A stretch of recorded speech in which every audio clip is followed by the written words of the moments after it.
दोस्तों, इस दुनिया में जब सच के लिए कोई आवाज़ उठाता है तो उस आवाज़ को दबाने के लिए हज़ारों हाथ उठ जाते हैं। पर सत्य ज़्यादा देर तक नहीं छिप सकती। देर से ही सही, पर सत्य प्रकट ज़रूर होता है। सत्य भी बंद मुट्ठी की तरह है जिसे ज़्यादा देर तक बंद नहीं किया जा सकता। आज की फिल्म भी एक ऐसी सत्य घटना पर आधारित है। ये कहानी आपको भीतर से झकझोर देगी और मानवता पर संदेह करने को मजबूर कर देगी। 1950 का वो दिन जिसने जापान के साथ साथ पूरी दुनिया को हिलाकर रख दिया। ये घटना जापान के मोटोयामा शहर की है। मीनामाटा जापान के मोटोयामा प्रांत में स्थित एक शहर है। चीज़ो केमिकल फैक्ट्री जो कि मीनामाटा में स्थित थी। फैक्ट्री द्वारा समंदर में बड़ी मात्रा में जहरीला वेस्ट वाटर छोड़ा जाता था जो अत्यधिक मिथाइल मर्क्यूरी से दूषित था, और वहाँ रहने वाले स्थानीय लोग भारी मात्रा में समुद्री जीव का सेवन करते थे जैसे मछली और शंख, और वो जहरीला पानी समुद्री जीवों द्वारा कंज्यूम किया जाता है जिसे खाने के बाद ये सिलसिला शुरू हुआ। अचानक से एक दिन अस्पताल में लोगों की भीड़ बढ़नी शुरू हो गई।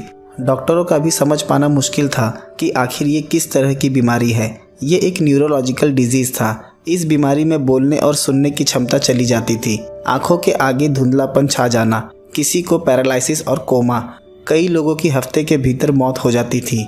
अगर कोई महिला प्रेग्नेंट है तो इसका असर उसके बच्चे पर भी होता था जो पैदा होने के बाद सेरेब्रल पल्सी बीमारी से ग्रसित रहता था। इस बीमारी में 2000 से ज़्यादा लोगों को अपनी जान गंवानी पड़ी और हजारों अपंग हो गए। 1 मई 1956 को जापान के डॉक्टर्स ने इसे एक महामारी घोषित कर दिया और इसे मीनामाटा डिजीज़ का नाम दे दिया गया। पर कई सालों तक लोग इस बात से अनजान थे कि इस बीमारी का कारण क्या है, क्योंकि चीज़ों ने पैसों के जोर से सबके मुंह पर ताला लगा दिया था। ये फिल्म उसी एक सच्ची घटना को दर्शाती है।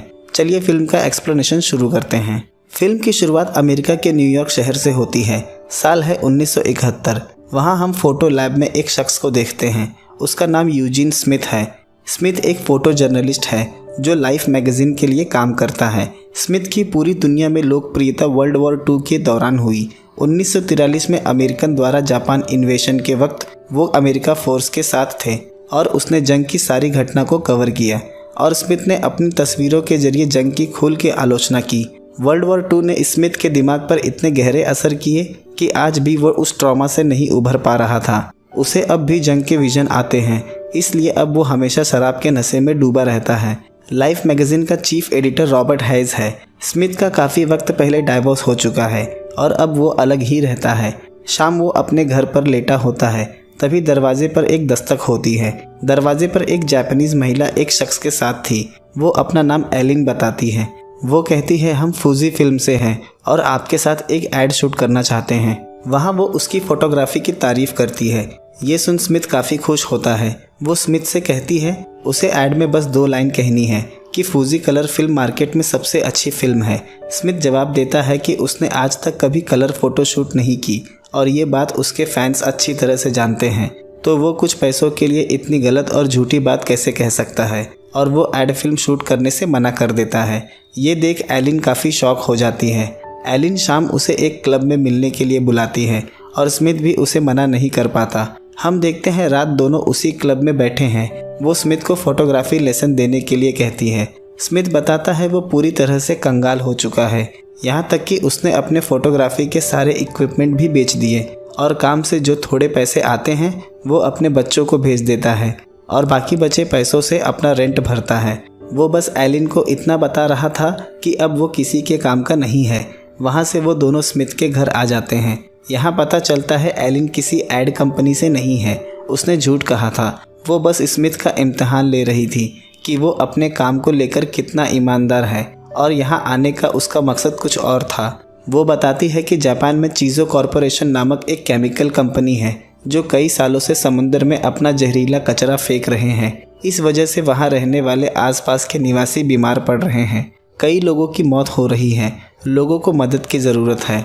वहाँ कई एक्टिविस्ट इस बात को बाहर लाने में सर से एड़ी तक का जोर लगा रहे हैं, पर कोई हल नहीं निकल रहा। हमें इस खबर को बाहर लाने के लिए ग्लोबल अटेंशन की ज़रूरत है, और अगले हफ्ते इस मुद्दे को लेकर शेयर होल्डर मीटिंग रखी है और वो चाहते हैं कि इस सच को बाहर लाने में तुम हमारा साथ दो। स्मिथ बताता है कि वो जापान जाने से डरता है। उसने वर्ल्ड वॉर 2 में ऐसी चीज़ें देखी जिसे भूलना मुश्किल हो रहा है। एलिन कहती है वो 25 साल पुरानी बात है, अब सब कुछ बदल चुका है। पर वो एलिन की मदद करने से इनकार कर देता है। स्मिथ कहता है, मैंने कई लोगों को निराश किया है और तुम भी उनमें से एक हो, और उसे वहाँ से जाने के लिए कहता है। इस बात से एलिन काफ़ी निराश हो जाती है। जाते वक्त वो स्मिथ को एक एनवेलप देती है। वो बताती है इसमें कुछ इन्फॉर्मेशंस है, वक्त मिले तो एक बार देख लेना, और अगर स्मिथ अपना इरादा बदले तो उसका नंबर एनवेलप पर है। रात वो फिर शराब पीता है और उस एनवेलप को उठाकर फेंक देता है। सोते वक्त फिर उसे वही वर्ल्ड वॉर के विजन आने लगते हैं। जंग में मारे गए जापानीज सिविलियंस के चेहरे एक एक कर उसकी आंखों के सामने आने लगते हैं। वो उठकर काफ़ी देर सोच विचार करता है। फिर वो उस एनवेलप को खोलकर देखता है। उसमें कुछ दिल दहला देने वाली तस्वीरें थीं। ये उन लोगों की तस्वीर थी जो चीज़ो कॉरपोरेशन का शिकार हुए थे, और कुछ डॉक्यूमेंट्स थे जिसमें सारी घटना का जिक्र था। सुबह तक वो बैठा बस उन्हीं लोगों के बारे में सोच रहा था। फिर वो लाइफ मैगजीन जाता है। वहाँ रॉबर्ट को एनवेलप की तस्वीर दिखाता है और उस घटना के बारे में बताता है। मर्क्यूरी पॉइजनिंग की वजह से कई लोग मारे जा रहे हैं, और इस घटना को सामने लाकर रॉबर्ट आसानी से पुलित्ज़र प्राइज़ जीत सकता है। रॉबर्ट कहता है, ये तुम मुझे क्यों दिखा रहे हो? लोग रोज़ मर रहे हैं, इसमें मैं क्या कर सकता हूँ? वहाँ एक और जर्नलिस्ट बैठी थी। वो बताती है इस डिजीज़ का नाम मिनामाटा है। इससे पता चलता है कई लोगों को इस घटना की खबर थी, पर किसी ने इस खबर को बाहर लाना ज़रूरी नहीं समझा, और उस जर्नलिस्ट की बातें सुनकर रॉबर्ट की भी दिलचस्पी इस घटना की तरफ बढ़ जाती है। स्मिथ उससे गुजारिश करता है कि वो इस घटना को कवर करने के लिए उसे जापान भेजे, और वो सच को बाहर लाने में अपनी पूरी जान लगा देगा। रॉबर्ट उसकी बात मान जाता है। अगला दृश्य हम जापान के कुमामोटो शहर का दृश्य देखते हैं। ट्रेन में एलिन के साथ स्मिथ भी है, और कुछ ही देर में वो मिनामाटा उतर जाते हैं। ट्रेन से उतरते ही स्मिथ देखता है एक शख्स अपने बेटे की लाश उठाकर ले जा रहा है। वहाँ से एलिन उसे लेकर पास के निवासी तत्सुओ के घर आ जाती है। तत्सुओ उसका काफ़ी आदर करता है। ये देख स्मिथ को काफ़ी अच्छा लगता है। तत्सुओ बताता है उसकी बड़ी बेटी अकीको मिनामाटा से ग्रसित है और उसका जिम्मेदार चीज़ो कॉरपोरेशन है।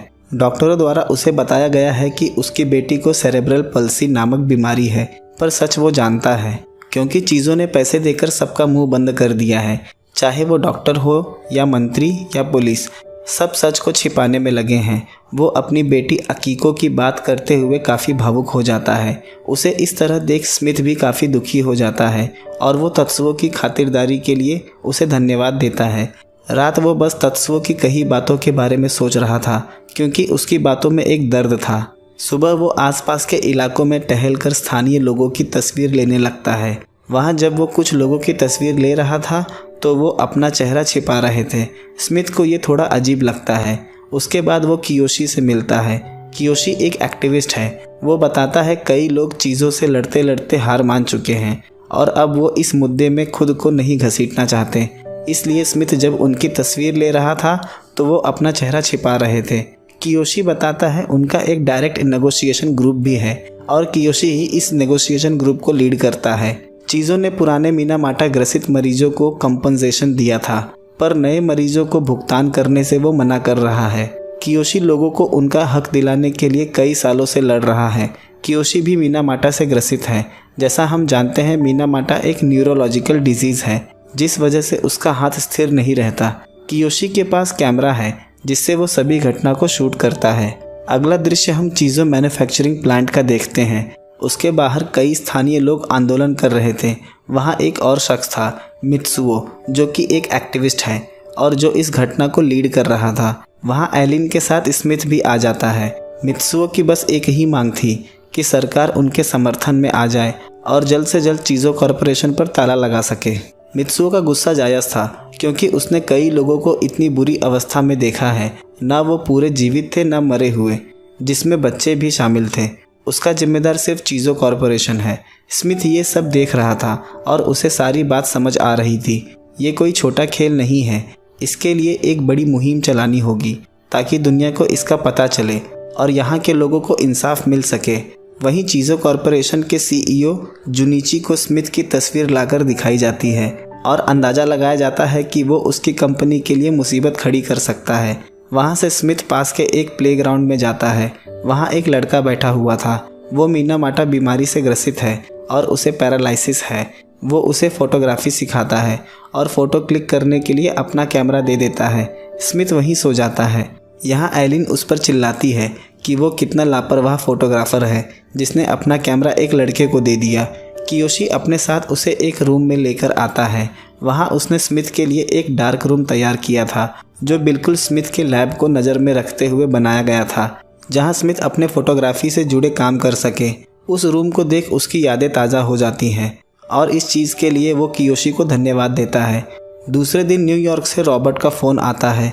वो बताता है कि वो मिनामाटा की रिपोर्ट को आगे तक पहुंचाने में हर कोशिश कर रहा है और उन्हें काफ़ी हद तक सफलता भी मिली है, पर उन्हें रिपोर्ट के लिए और फोटोग्राफ्स की ज़रूरत है। अगले महीने स्टॉकहोम में यूएन एनवायरमेंटल कॉन्फ्रेंस है जहां वो सबके सामने अपनी रिपोर्ट पेश करेंगे। रॉबर्ट कहता है अगर अगले हफ्ते से पहले उसे इमेजेस नहीं मिले तो वो कुछ नहीं कर पाएगा। स्मिथ फ़ोन काट देता है क्योंकि उसे अब तक कुछ भी ऐसे सुराग नहीं मिले थे जिससे वो चीज़ों को बेनकाब कर सके। स्मिथ की मदद करने के लिए कियोशी ने काफ़ी स्थानीय लोगों को उनके कैमरे के साथ बुलाया था जिन्होंने अपने कैमरे में मिनामाटा से जुड़ी तस्वीरें कैद की थी।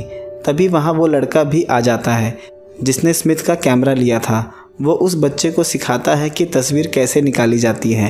वो लड़का सवाल करता है कि क्या तुम्हें मुझे छूते हुए डर नहीं लगता, क्योंकि उसे मिनामाटा बीमारी है और काफ़ी लोग इस बात से कतराते हैं। स्मिथ कहता है इसमें डरने जैसी कोई बात नहीं। उसके इस जवाब पर वो लड़का उसे गले लगा लेता है।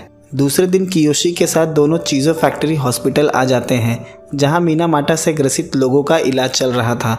वहां काफ़ी सिक्योरिटी थी। वो झूठ बोलकर अंदर घुस जाते हैं कि वो अपने परिजनों से मिलने आया है।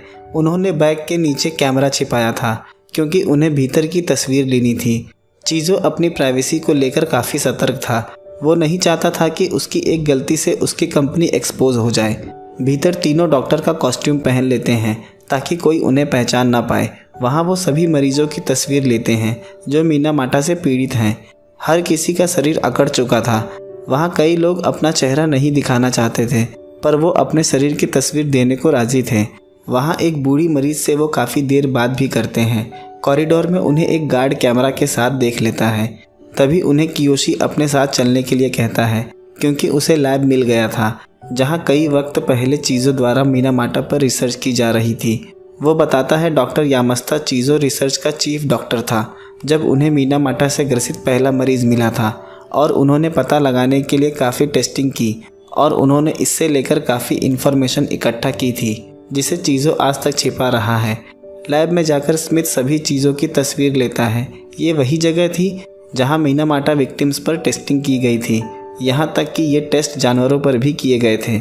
वहाँ उन्हें रिसर्च से जुड़े कई दस्तावेज मिलते हैं और वो छिपकर वहाँ से निकल जाते हैं। उस रिपोर्ट में एक बिल्ली पर टेस्ट किया गया था। उसके शरीर में भी चीज़ों का केमिकल डाला गया था और उसके बाद उस कैट की भी प्रतिक्रिया मिनामाटा के मरीज की तरह हो गई थी। उस केमिकल से होने वाले कई सिम्टम्स थे जैसे स्पैस्म, पैरालिसिस, कन्वर्जन, और ये सभी मर्क्यूरी पॉइजन का नतीजा है जो ह्यूमन ब्रेन्स टिश्यूज़ को पूरी तरह से डिस्ट्रॉय कर देता है। और इस बात का पता चीज़ों को 15 सालों से था। उसके बाद भी वो लोगों को जहर देकर मार रहे हैं। स्मिथ कहता है अब उसने चीज़ों के खिलाफ जंग का आगाज़ कर दिया है। एक तरफ स्मिथ का कैमरा था और दूसरी तरफ एक पावरफुल कंपनी। दूसरे दिन मित्सुओ चीज़ों फैक्ट्री के बाहर प्रोटेस्ट कर रहा था। स्मिथ भी वहीं था। वो सभी फोटोग्राफ्स क्लिक कर रहा था। तभी भीतर से कुछ सिक्योरिटी गार्ड आ जाते हैं और स्मिथ को लेकर सीईओ के पास चले जाते हैं। वहाँ जुनिची अपनी सफाई में उसे एक कोला की बोतल दिखाता है और कहता है इसमें भी कुछ मटेरियल ऐसे हैं जो इंसानों के लिए घातक हैं, पर इसे साबित कर पाना बहुत मुश्किल है। वो स्मिथ को पीछे लगी अपनी तस्वीर दिखाता है जिसमें वो हाथ में पानी लेकर खड़ा है।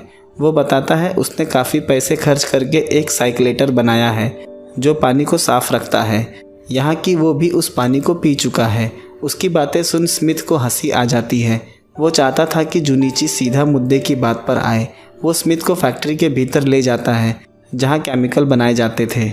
इस केमिकल से प्लास्टिक, मेडिसिन्स, यहाँ तक कि इस केमिकल का उपयोग फोटोग्राफ्स में भी किया जाता है और चीज़ों ने यहाँ के 60% स्थानीय लोगों को रोज़गार दिया है। अगर आंदोलनकारी इस फैक्ट्री को बंद करवाने में सफल हो जाते हैं तो लोगों का रोज़गार चला जाएगा। स्मिथ को उसकी बातें बिल्कुल पसंद नहीं आ रही थी। उसे पता है जुनिची इन बातों की आड़ में असल मुद्दे को छिपा रहा है। जुनिची ने स्मिथ के बारे में काफ़ी इन्फॉर्मेशन निकाल रखी थी। उसे पता था कि अब वो कंगाल हो चुका है। वो स्मिथ को 50,000 अमेरिकन डॉलर ऑफर करता है, बस वो ये पैसे लेकर अमेरिका वापस चला जाए। पर वो पैसा लेना इंसानियत का सौदा करने जैसा था। वो उन पैसों को ठुकरा देता है। उसके बाद जुनिची उसे धमकी भी देता है। स्मिथ वहाँ से चला जाता है। रात मित्सुओ के घर सभी स्थानीय मिलकर मीटिंग कर रहे थे। वहाँ वो बात कर रहे थे कि चीज़ों के खिलाफ अगला कदम क्या लेना है। जुनिची के कहने पर बाहर से इनके हर एक मोमेंट पर नज़र रखी जा रही थी। वो कहाँ मीटिंग करते हैं और कौन कौन शामिल है। मित्सुओ कहता है वो सिर्फ चीज़ों की बात नहीं कर रहा, वो हर एक केमिकल कंपनी की बात कर रहा है जो पॉल्यूशन फैला रहे हैं और इंसानों के अस्तित्व को मिटा रहे हैं। ये तब तक होता रहेगा जब तक सब मिलकर इसके खिलाफ आवाज़ नहीं उठाएंगे। वहाँ एक शख्स था, वो कहता है अब बस हो गया, हम इस लड़ाई को ख़त्म कर सकते हैं। उसके पास डॉक्यूमेंट्स थे जिस पर लोग अपने सिग्नेचर करके इस मुद्दे को ख़त्म कर सकते हैं। मित्सुओ वहाँ बैठे हर एक शख्स से पूछता है, पर किसी ने उस डॉक्यूमेंट पर सिग्नेचर नहीं किया था। सब उस शख्स से डॉक्यूमेंट छीन लेते हैं। उसमें सबके जाली सिग्नेचर थे। वो शख्स चीज़ों से मिला हुआ था, यहाँ तक कि उसमें एक ऐसे शख्स का सिग्नेचर था जिसकी काफ़ी वक्त पहले ही मौत हो चुकी है। वहाँ सब उस पर चिल्लाते हैं कि उसने चीज़ों का समर्थन किया कैसे, उससे शर्म आनी चाहिए। दूसरे दिन स्मिथ तत्सुआ के घर आता है। वहाँ उसकी वाइफ अपनी बेटी अकीको को खाना खिला रही थी। उसे पैरालिसिस था, वो देख और बोल नहीं सकती, उसका सिर्फ शरीर जिंदा था। उसे इस तरह देख स्मिथ कुछ कह नहीं पाता, उसके पास शब्द नहीं थे। एलिन कहती है वो मिसेस तत्सुओ के साथ मार्केट जा रही है और कुछ देर उसे अकीको का ध्यान रखना होगा। स्मिथ उनके आने तक उसका ध्यान रखता है। रात वो मित्सुओ के परिवार के साथ होता है। तभी वहाँ लोकल पुलिस आ जाती है और वो घर का सारा सामान गिराने लगते हैं। मित्सुओ को मारते भी हैं। तस्वीर लेने पर वो स्मिथ का कैमरा भी नीचे फेंक देते हैं। वो पुलिस चीज़ो कॉरपोरेशन के कहने पर वहाँ आई थी। वो बस मित्सुओ को परेशान करना चाहते थे ताकि वो इस मुद्दे से पीछे हट जाए, क्योंकि इस पूरे आंदोलन को मित्सुओ ही लीड कर रहा था। हर कोई परेशान था, जैसे एक एक करके सारे रास्ते बंद होते जा रहे थे। सामने एक पावरफुल कंपनी थी, पर फिर भी पता नहीं क्यों दिल हार मानने को राज़ी नहीं था। झूठ के अंधेरे में सच की हल्की सी रोशनी अभी भी दिखाई दे रही थी। अब इस मुद्दे से पीछे हटना अपने ज़मीर का गला घोटने जैसा काम हो जाएगा। स्मिथ के पास काफ़ी नेगेटिव्स थे। वो सभी तस्वीरों पर काम शुरू कर देता है। ये सभी प्रोटेस्ट और हॉस्पिटल के मरीजों की तस्वीरें थी। ये साल 1971 था। उस वक्त एक फ़ोटो बनाने में वक्त लगता था, काफ़ी लंबा प्रोसेस था। तब उनकी एडवांस टेक्नोलॉजी नहीं हुआ करती थी। वो सुबह तक तस्वीर बनाने का काम करता है। रात एलिन और स्मिथ घर में बैठे होते हैं। तभी उन्हें बाहर से आवाज़ सुनाई देती है। वो जाकर देखते हैं, लैब में आग लगी है। ये देख स्मिथ को काफ़ी दुख होता है। सभी फोटोग्राफ्स और उसकी मेहनत सब बर्बाद हो चुके थे। ये आग चीज़ो कॉरपोरेशन के कहने पर लगाई गई थी। वो नहीं चाहते थे कि ये फ़ोटोग्राफ्स न्यूयॉर्क तक पहुँचे। स्मिथ दुखी मन से जाने लगता है। सुबह वो न्यूयॉर्क रॉबर्ट को फ़ोन करता है और बताता है कि अब वो वापस अमेरिका आ रहा है। उससे ये सब और नहीं होगा। उसकी बातों से लग रहा था वो हार मान चुका है। रॉबर्ट कहता है वो कुछ नहीं जानता, उसे कैसे भी पिक्चर्स और स्टोरी चाहिए, पर स्मिथ फ़ोन रख देता है। रात मित्सुओ सभी विलेज वालों को समझा रहा था कि चीज़ों उन्हें कितना भी धमका दे, पर वो पीछे नहीं हटेंगे। वहाँ स्मिथ आ जाता है, पर आज वो उनमें से एक होकर बात करना चाहता था और वो उनकी लड़ाई उनमें से एक होकर लड़ना चाहता था। स्मिथ उनसे पूछता है क्या वो सब अपने परिवार के सदस्य की फ़ोटो देने के लिए राज़ी हैं जो कि मिनामाटा से ग्रसित हैं, और उनकी इस लड़ाई को जीतने का ये आखिरी रास्ता है। वहाँ हर कोई राज़ी हो जाता है। पहले इस विलेज का कोई भी शख्स अपने परिवार की तस्वीर नहीं देना चाहता था, पर आज हर कोई राज़ी था। ऐसा माना जाता है कि तस्वीर से इंसान की आत्मा में झांका जा सकता है, किसी के दर्द को महसूस किया जा सकता है।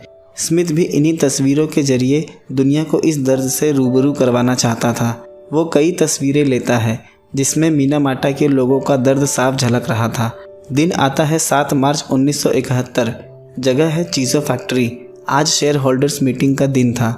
आज आंदोलन के लिए मित्सुओ ने काफ़ी भीड़ इकट्ठा की थी। हर किसी की एक ही मांग थी कि किसी तरह से चीज़ो फैक्ट्री पर ताला लगाया जाए। चीज़ों के कर्मचारी भी आंदोलनकारियों के विरोध में थे। वो नहीं चाहते थे कि चीज़ों बंद हो और उनका रोज़गार जाए। बाहर लगभग 500 लोग की संख्या थी। वहाँ पथराव भी हो रहा था और उसी बीच स्मिथ तस्वीर क्लिक कर रहा था। मित्सुओ कुछ लोगों के साथ भीतर था। आज उसकी जुनिची के साथ मीटिंग है। बाहर स्मिथ को कुछ लोग पकड़कर बुरी तरह से मारते हैं और उसे बुरी तरह से जख्मी कर देते हैं। शाम मीटिंग में मित्सुओ कहता है कि वो चाहते हैं कि चीज़ों अपनी लापरवाही की जिम्मेदारी ले कि उसकी कंपनी से निकल रहे जहरीले मर्क्यूरी की वजह से स्थानीय लोगों की ये हालत हुई है। वहाँ एक महिला थी, वो उन्हें काफ़ी सुनाती है क्योंकि उसके 2 बच्चे हैं और मीनामाटा से ग्रसित हैं और उसकी एक बेटी की कुछ दिनों पहले ही मौत हो चुकी है, जिसका जिम्मेदार सिर्फ चीज़ों है। वो इसका जिक्र करते हुए काफ़ी भावुक हो जाती है। CEO जुनिची उनकी बातों पर बिल्कुल शांत बैठा था। वहाँ हर कोई अपना दुख बताने लगते हैं। उनके परिवार का कोई न कोई सदस्य मीनामाटा से ग्रसित है। वहाँ उनकी मांग थी कि जितना मुआवजा उसने ओल्ड विक्टिम्स को दिया था वो नए विक्टिम्स को भी उतना दे, पर जुनिची कहता है वो उनकी मांग पूरी नहीं कर सकता, जिस पर गुस्से में कियोशी अपने हाथ की नस काट लेता है। यहाँ हम देखते हैं स्मिथ हॉस्पिटल में एडमिट है। उसके पास एक शख्स आता है और उसे एक पैकेज देकर चला जाता है। जब वो पैकेज खोलकर देखता है उसमें नेगेटिव्स थे। ये वही नेगेटिव्स थे जो फोटो लैब में थे, पर उसे लगा था वो सब जल चुका है। उसे कुछ समझ नहीं आता। वो वहाँ से तत्सुओ के घर आ जाता है और वहाँ उनकी बेटी अकीको की आखिरी तस्वीर लेता है जो दुनिया को झकझोर कर रख देगी। ये तस्वीर एक माँ के दर्द को साफ बयां कर रही थी। स्मिथ सभी तस्वीरों को न्यूयॉर्क लाइफ मैगजीन भेज देता है। रॉबर्ट उस आखिरी तस्वीर को देखता रह जाता है जो जीवित मालूम पड़ रही थी। उन सभी तस्वीरों को देख रॉबर्ट भी भावुक हो जाता है और दूसरे दिन इस घटना को प्रेस के जरिए पूरे अमेरिका में रिलीज़ कर दिया जाता है और सबकी मेहनत रंग लाती है। चीज़ो कॉरपोरेशन ने मीनामाटा रोग से पीड़ितों के लिए चिकित्सा और रहने के खर्च की पूरी तरह से प्रतिपूर्ति करने पर सहमति व्यक्त की। ये एक जापानी अदालत द्वारा दी गई अब तक की सबसे बड़ी राशि है। मित्सुओ कहता है ये जंग यहीं ख़त्म नहीं होती, हमें लड़ना होगा अपने परिवार के लिए और अपने बच्चों के लिए। वहाँ हर किसी की आंखें आंसुओं से भरी थी। इस जीत ने लोगों को जोश से भर दिया था और फिल्म इसी दृश्य के साथ ख़त्म हो जाती है। साल 1971 में स्मिथ और एलिन ने जापान में ही शादी कर ली थी। स्मिथ की मौत 1978 में हुई थी। मौत की वजह चीज़ो फैक्ट्री के बाहर हमले में स्मिथ को काफ़ी गहरी इंजरी आ गई थी। अकीको की बाथटब वाली तस्वीर को फोटो जर्नलिज्म के इतिहास में मोस्ट इम्पॉर्टेंट इमेज का खिताब दिया गया।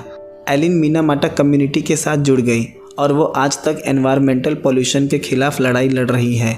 2013 में जापान के प्राइम मिनिस्टर ने घोषणा की अब जापान मर्क्यूरी पॉल्यूशन से पूरी तरह से मुक्त है, पर आज भी जापान में 10,000 से ज़्यादा लोग मर्क्यूरी पॉल्यूशन से सफ़र कर रहे हैं। पर प्राइम मिनिस्टर ने इस बात से साफ इनकार कर दिया। दोस्तों, मीनामाटा घटना को देख क्या आपको भोपाल गैस ट्रेजेडी की याद आ रही है, जिसे सुनने के बाद आज भी लोगों की रूह कांप जाती है। ये घटना मिथाइल आइसोसाइनेट गैस लीकेज के कारण हुई थी। मिथाइल आइसोसाइनेट का उपयोग पेस्टिसाइड, बैटरीज और प्लास्टिक बनाने में किया जाता है। 2 दिसंबर 1984 की रात जब सारा देश सो रहा था, वहीं भोपाल के शहर में हड़कंप मच जाता है। उसी शहर में स्थित यूनियन कार्बाइड नामक कंपनी में गैस लीकेज की समस्या आ गई थी।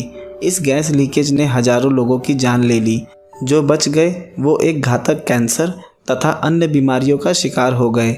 दोस्तों, यूनियन कार्बाइड कॉरपोरेशन एक अमेरिकन कंपनी है जो केमिकल प्रोड्यूस करती है।